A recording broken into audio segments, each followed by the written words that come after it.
Hello and welcome to Juno's Cottage. I am Willow Storm, this is my cottage, and this is my life. And today we're going to be making dandelion honey. Well, technically a dandelion sugar syrup. You cannot make honey if you are not a bee. But, close enough.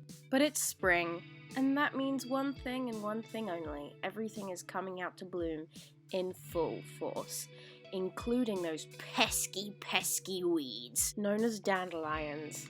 But here's the thing, weeds aren't real, at least not the way we understand them in our society today.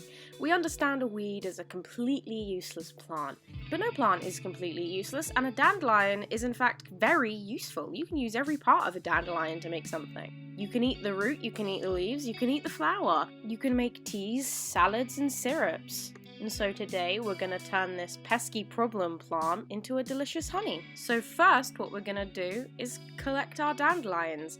Go to your garden or a field that you know doesn't use any harmful chemicals or pesticides on the ground and go a-harvesting.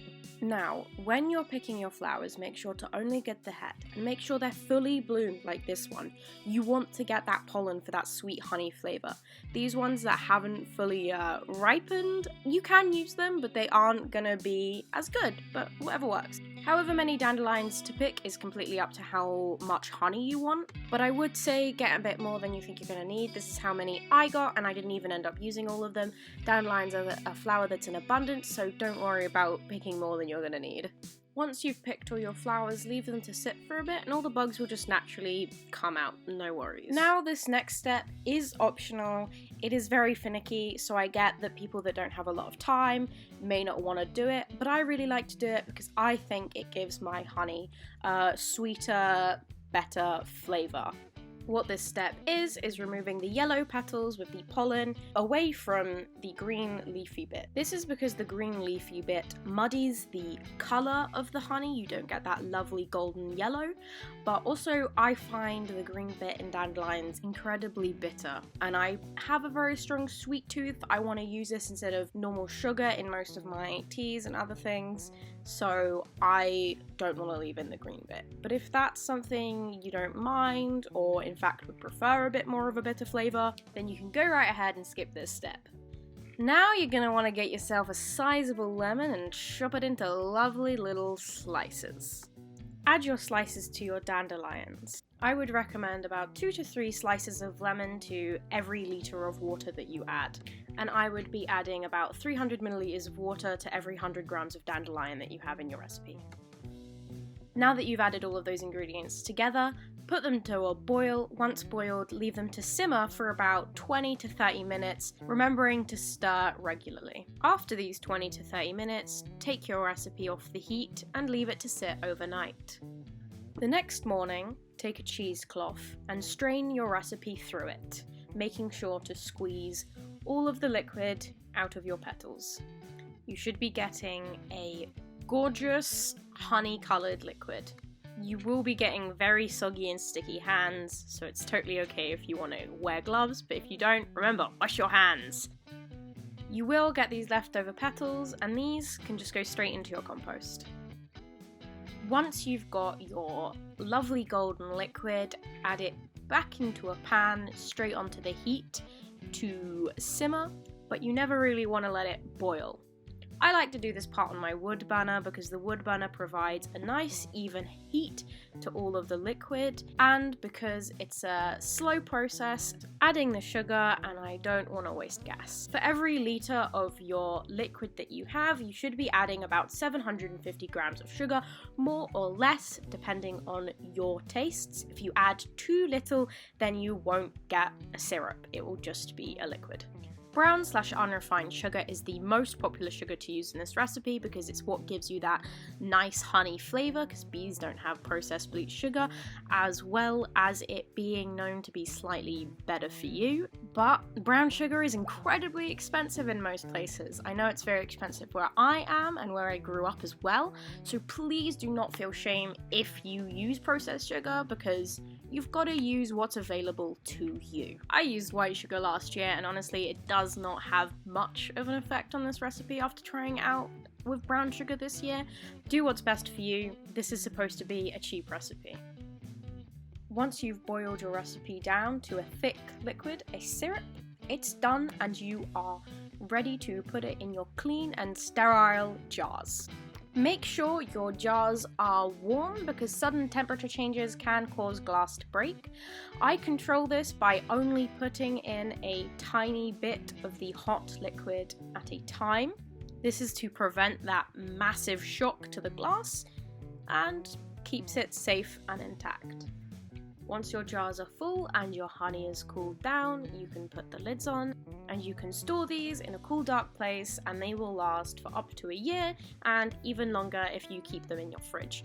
Do keep them in your fridge once opened though. Okay, so here I am, sat on my bed like all good OG YouTubers, and I thought it would be a great idea to do a taste test. A taste test between my dandelion honey, made by me, and real honey, made by bees, to see whether dandelion honey lives up to its name or whether I should just call it dandelion syrup. So first up, I'm going to try bee honey. Refresh my memory of what actual, real honey tastes like. Now, this is unprocessed, untreated honey. That's what I like. I get the raw honey. Here we are.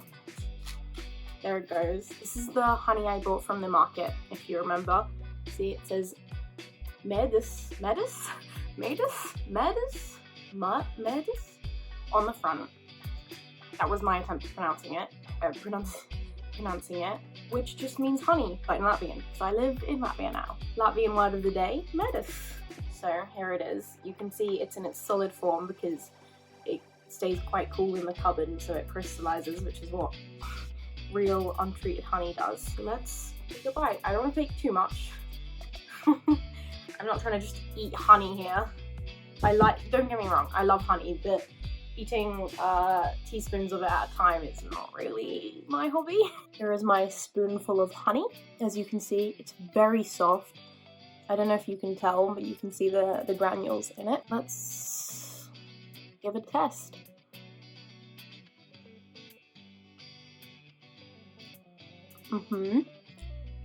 Oh wow. First I'm hit with the texture, which is the granules. It's not a smooth honey. Then I'm hit with the immense sweetness, the sugar, the honey. And then I'm left with an almost bitter, but not a bad bitter. In the way a lemon is bitter aftertaste. It's very sweet. It's the way the flavor goes is gets you, then you get a spike of sweet, and then it declines, and your mouth is coated with this very gentle, sweet bitterness. And yeah, overall, very nice. I'm still a big fan of honey, don't get me wrong.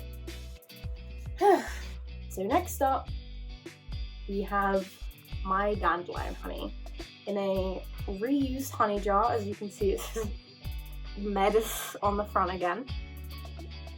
Oh my god, it's so hard to open. Oh my god. I don't think I'm gonna be able to open it. We'll wait a second while I go get Ricky to open this jar for me. Okay, I'm back. The jar has been successfully opened by Ricky. Thank you, Ricky. Okay, here we are. As you can see, mine is a lot more liquid, but it's for drinks. Also, I made it that way. You can make it thicker, and also if you leave it out nice and thin like this, for example, if you were to put it on a plate and leave it thin, it does harden. But when it's kept in a large quantity like this, it stays liquid. But if you'd like a stickier honey for whatever reason, leave it out in a thin layer on something for a minute or two in the fridge, and it will thicken right up. Okay, stop dilly-dallying. Time for the taste test.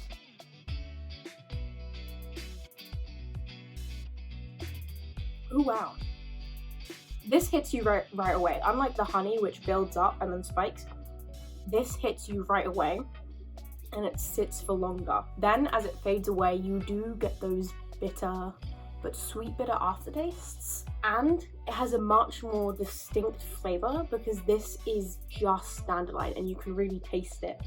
Dandelion honey tastes very much how dandelions smell, but sweeter. If you don't know what a dandelion smells like, I promise by the end of this recipe you will. Carrying those buds apart, boiling them, squeezing them, I am intimately acquainted with what dandelions smell like. And this is what it tastes like. You're very much hit with that sweetness just straight away. It doesn't have a strong aftertaste, but the aftertaste is almost purely a dandelion flavor. Very much a strong dandelion aftertaste. Very floral. And as you can tell, I have been slowly using away at this in my teas, and it goes very well with green teas, tropical teas, floral teas of any kind. It goes very well with. Yum! So that concludes the taste test. As for its likeness to honey, it definitely does taste like honey, but a different flavor of honey. I don't know how to explain that to you, but honey has a very general flavor because bees pollinate many flowers and they bring that honey back. Whereas this has a very, very specific dandelion flavor. But I would say it's nice. The flavor of flowers is a very interesting one, but it is a very tasty one. I can't liken the flavor of a dandelion to anything but the way it smells because it's a very unique flavor. But it's very sweet, very floral, and absolutely delicious. But I do love turning my pesky weeds into tasty treats. As I mentioned earlier in the video, you can use every part of the dandelion. Dandelion season is now coming to a close. It doesn't last very long. It's very annoying for while they do last. Anyone who gardens knows how annoying a dandelion root is, but you can eat dandelion root. You can roast it. You can also add the flower heads as well as the green leaves into salads. But as I mentioned, all the green bits of a dandelion are very bitter. But if you would like to see me try those out as well, please comment down below and I will 100% recommend making this at least once in your life. This will now become a seasonal treat in my household at least. Thank you so very much for watching. Please like, comment, and subscribe, please. Let me know what other videos you'd like to see. This is now a recipe video. I've done vlogs before. I will continue doing vlogs. I was actually sick last week, so there's not a vlog. There hasn't been vlogs because I've been sick. I got poisoned, actually. Lots of gross stuff that I'm not gonna get into details with. But that's my absence. I do still post very regularly on TikTok.